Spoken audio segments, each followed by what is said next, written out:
¿Sabías que el hombre que quebró un banco de 233 años no cayó por una sola mala apuesta, sino porque llegó un momento donde admitir la verdad le daba más miedo que perder millones? El fax empieza a sonar. Una hoja sale lentamente. Alguien la toma. Lee la primera línea, luego la segunda. No entiende, vuelve a leer. Hay un nombre conocido, un empleado estrella, un joven de 31 años. El hombre que enviaba ganancias millonarias. El hombre que todos celebraban. Ahora está desaparecido. No contesta llamadas, no está en su oficina, no está en su departamento, no está en Singapur. En la hoja hay una renuncia y detrás de esa renuncia hay un agujero. No de miles, no de millones pequeños. Un agujero tan grande que puede tragarse un banco entero. Quédate hasta el final, porque después de esta historia, escucharás una canción nacida exactamente del momento en que Nick Leeson entendió que ya no podía salir. Los números devoran todo alrededor. Viejos imperios pueden caer por una mentira. Continuamos. En Londres, los directivos empiezan a hacer cuentas. Las pantallas no cuadran. Los reportes no cuadran. El dinero no está. Afuera llueve sobre la ciudad como si nada estuviera ocurriendo. Los taxis siguen avanzando. Los bares siguen abiertos. La gente sigue caminando rumbo a casa, sin imaginar que, dentro de unas horas, uno de los bancos más antiguos de Inglaterra dejará de existir. Y en algún lugar, antes de huir, un hombre deja una nota, 2 palabras. Lo siento, nada más. No intenta explicarse, no intenta defenderse, no promete arreglarlo, porque hay momentos donde el desastre ya creció demasiado para caber dentro de las palabras. Pero esas 2 palabras llegan demasiado tarde, porque el banco ya está muerto. ¿Cómo destruyes una institución de 233 años en 48 horas? ¿Cómo un solo hombre provoca pérdidas tan grandes que terminan devorando un imperio financiero completo? Y quizá la pregunta más incómoda no es cuánto dinero perdió Nick Leeson, sino en qué momento dejó de intentar ganar y empezó únicamente a intentar escapar. Porque esta no es solo una historia sobre finanzas, es una historia sobre vergüenza, sobre ansiedad, sobre el miedo insoportable de admitir que ya perdiste el control y sobre lo peligroso que puede volverse un ser humano cuando una mentira empieza a parecer más segura que la verdad. Antes de que su nombre apareciera en todos los periódicos del mundo, Nick Leeson parecía exactamente el tipo de persona que nadie consideraría peligrosa. No venía de una familia poderosa, no había nacido rodeado de riqueza. No pertenecía a ese universo elegante de banqueros británicos con apellidos históricos, relojes caros y educación perfecta. Era un chico de clase trabajadora, de esos que aprenden muy temprano a observar primero y hablar después. De esos que entienden rápido cuando entraron a una habitación donde todos parecen sentirse superiores. Quizá por eso quería demostrar tanto. En la oficina tenía una costumbre pequeña. Cuando la presión subía, se tocaba el rostro, la mano sobre la cara, los dedos cubriendo la boca. Un segundo de pausa, luego volvía a mirar la pantalla. No parecía importante. Pero los detalles pequeños son peligrosos en retrospectiva, porque los grandes colapsos rara vez empiezan con explosiones. Empiezan con gestos mínimos, con alguien intentando parecer tranquilo, con alguien intentando que nadie note el miedo. Cuando Barings lo envió a Singapur, Nick sintió algo parecido a una validación absoluta. Por fin lo estaban tomando en serio. Singapur a principios de los 90 parecía una visión del futuro. Pantallas encendidas toda la noche, mercados que nunca dormían, rascacielos húmedos bajo luces de neón, teléfonos sonando constantemente. La ciudad se movía rápido y las finanzas se movían todavía más rápido.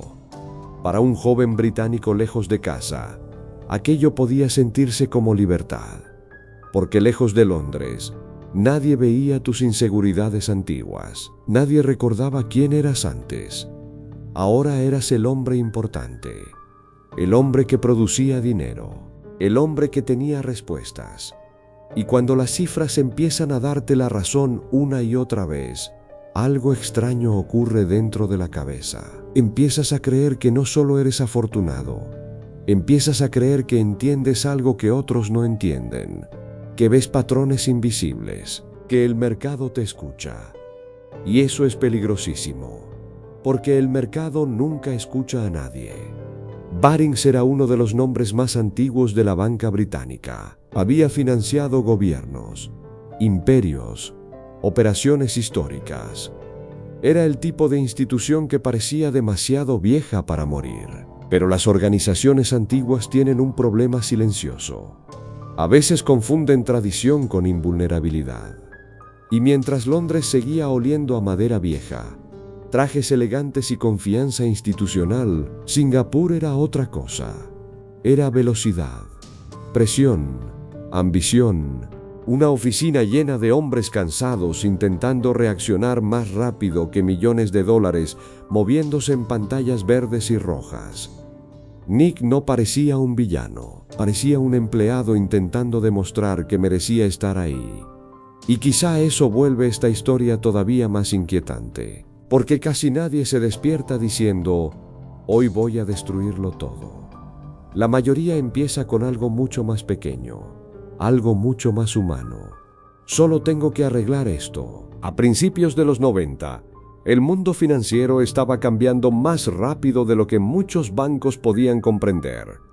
Ya no se trataba solamente de comprar acciones y esperar. Ahora existían derivados, futuros, opciones, apuestas complejas construidas sobre otras apuestas, instrumentos capaces de multiplicar ganancias y también multiplicar desastres. Un contrato de futuros, explicado simple, es una apuesta formal sobre el precio futuro de algo. No compras necesariamente el objeto, compras exposición. Es como apostar sobre si mañana lloverá, pero con suficiente dinero para destruir empresas completas. Barings quería entrar en ese nuevo mundo. No quería convertirse en un dinosaurio financiero. Quería ganancias modernas. Quería Asia. Quería velocidad. Y Nick Leeson parecía exactamente el tipo de operador capaz de dárselas. En teoría, su trabajo era aburrido. Arbitraje. Aprovechar pequeñas diferencias de precio entre mercados distintos. Comprar barato aquí. Vender un poco más caro allá. Repetir miles de veces. Pequeñas ganancias. Pequeño riesgo. Pero lentamente, algo cambia. Nick deja de aprovechar diferencias. Empieza a apostar directamente hacia donde necesita que el mercado se mueva. Y la diferencia psicológica es enorme, porque ya no estás trabajando. Ahora estás esperando que el universo te salve. Barings tenía además un problema monstruoso. Nick no solo operaba, también supervisaba parte del registro de las operaciones. Tenía acceso al frente y al fondo de la tienda, podía hacer la apuesta y después acomodar el recibo. En finanzas existe una regla básica: la persona que toma riesgo nunca debe ser la misma que controla el sistema. Pero cuando alguien genera ganancias, las preguntas empiezan a desaparecer, porque las organizaciones aman los resultados, aunque no entiendan de dónde vienen. Entonces aparece la cuenta. 8. Al principio parece algo temporal. Una cuenta de errores. En muchos sistemas financieros existen espacios donde se colocan operaciones equivocadas mientras se corrigen, pero poco a poco deja de ser una cuenta de errores y empieza a convertirse en un escondite. Nick ve una pérdida, no quiere reportarla, piensa que puede arreglarla mañana, y aquí aparece el primer monstruo psicológico real. La aversión a la pérdida. Perder duele más de lo que ganar produce felicidad. Mucho más. Si encuentras dinero, sonríes unos minutos. Pero si lo pierdes, piensas en eso todo el día. Nick no solo estaba intentando salvar dinero, intentaba salvar su identidad, su reputación, la imagen de hombre brillante que todos habían empezado a creer. porque admitir el error significaba aceptar algo mucho más aterrador que quizá nunca tuvo el control. Y la mentira funciona. Ese es el problema. No funciona para siempre, pero funciona hoy. Y en situaciones de presión extrema, hoy suele sentirse suficiente. Entonces vuelve a apostar. Más fuerte, más agresivo, más desesperado. Ya no está intentando hacer bien su trabajo. Está intentando borrar evidencia. Y mientras más pierde, más imposible parece detenerse, porque detenerse ya no significa aceptar un error. Significa aceptar todos los errores acumulados. Eso destruye personas. La sensación de que ya llegaste demasiado lejos para regresar. La falacia del costo hundido. La idea venenosa de seguir invirtiendo en algo solo porque ya invertiste demasiado para aceptar la derrota. Quizá tú también lo hiciste alguna vez. Seguir en algo roto únicamente porque te dolería demasiado aceptar que debiste detenerte antes. Una relación, una deuda, una mentira, un trabajo. El cerebro humano hace cosas aterradoras cuando intenta evitar la vergüenza. Y entonces llega Kobe, el terremoto. 1995. Japón se paraliza. Los mercados reaccionan violentamente. Y las posiciones de Nick empiezan a destruirse a una velocidad absurda. Las pantallas se vuelven rojas, los números caen, los teléfonos no dejan de sonar, y por primera vez la realidad empieza a moverse más rápido que la mentira. Nick intenta recuperar, duplica apuestas, después vuelve a duplicarlas, y otra vez. Porque después de cierto punto, ya no estás tomando decisiones racionales. Estás sobreviviendo minuto a minuto. El mercado se convierte en una máquina psicológica. Cada movimiento negativo se siente como una amenaza física. Cada número rojo parece una sentencia. A las 3 de la mañana, Singapur seguía despierta. Los taxis seguían pasando bajo los edificios iluminados. La lluvia seguía golpeando las ventanas. Pero dentro de la oficina, el tiempo empezaba a sentirse extraño. Porque cuando observas números durante demasiadas horas, el mundo exterior empieza a desaparecer. Nick dormía menos, comía menos, pensaba peor. La ansiedad empieza a deformar la percepción. Y eso es importante. Porque los grandes desastres financieros rara vez son producidos por genios malvados. Muchas veces los producen personas agotadas, personas aterradas, personas que dejaron de pensar claramente hace semanas. Y aún así, Londres seguía viendo ganancias, seguía viendo resultados, seguía viendo a un operador estrella. Porque las organizaciones también desarrollan ceguera cuando una mentira les conviene.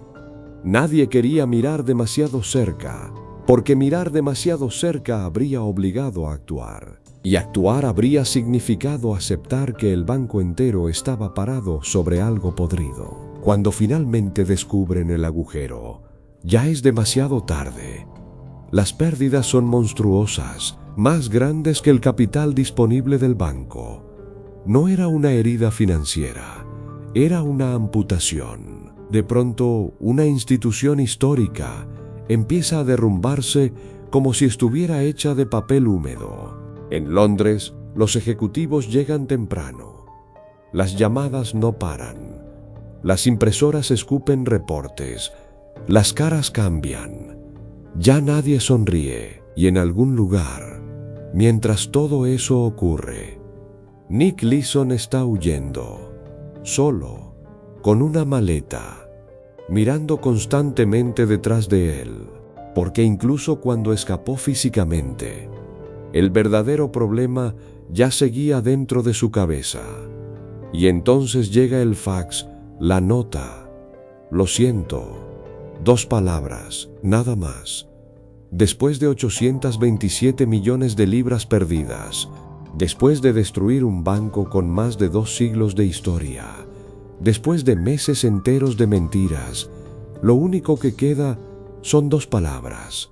Lo siento, pero quizá lo más perturbador de esta historia no es el dinero, ni siquiera el colapso, sino entender que Nick Leeson probablemente tuvo decenas de momentos donde todavía podía detenerse. Momentos pequeños, momentos invisibles, antes de que el agujero fuera imposible de cerrar, y aún así siguió, porque después de cierto punto, admitir la verdad empieza a sentirse más doloroso que seguir destruyéndote. Y eso no solo pasa en las finanzas, pasa en la vida entera. Barings Bank fue vendido por $1, una sola libra. 233 años, convertidos en una cifra simbólica. Y mientras Londres seguía bajo la lluvia, las pantallas finalmente dejaron de moverse. El banco había muerto, y en alguna oficina vacía, todavía iluminada por luces fluorescentes, un fax seguía encendido en silencio.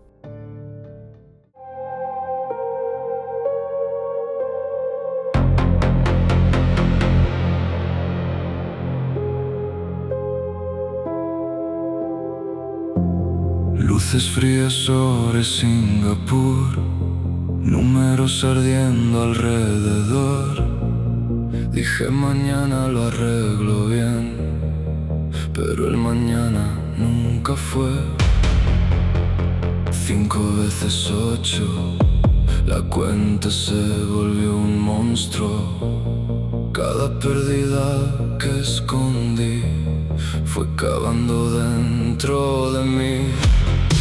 Yo no quería más dinero, solo escapar del agujero, del silencio, de mi error, de escuchar mi propia voz. Y el mercado seguía cayendo, mientras todos preguntaban. Cada cifra daba miedo, cada mentira respiraba. Puedo oír aquel fax sonar como un requiem digital. Una nota, nada más, lo siento antes del final. Muy adentro, muy tarde ya.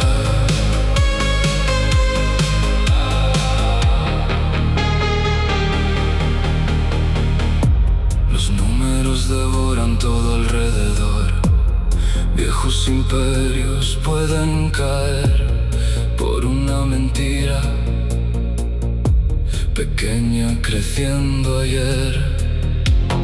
Me tocaba el rostro al hablar, intentando disimular, pero el espejo siempre ve cómo la culpa empieza a crecer. Una libra fue el final, 200 años bajo el mar, y todavía en Londres hoy susurran bajo lluvia quién soy. No era codicia nada más, era miedo de mirar atrás, porque hay momentos donde seguir parece más fácil que admitir. Y cuando todo terminó, ni el dinero me salvó, solo quedó dentro de mí el sonido de no poder salir.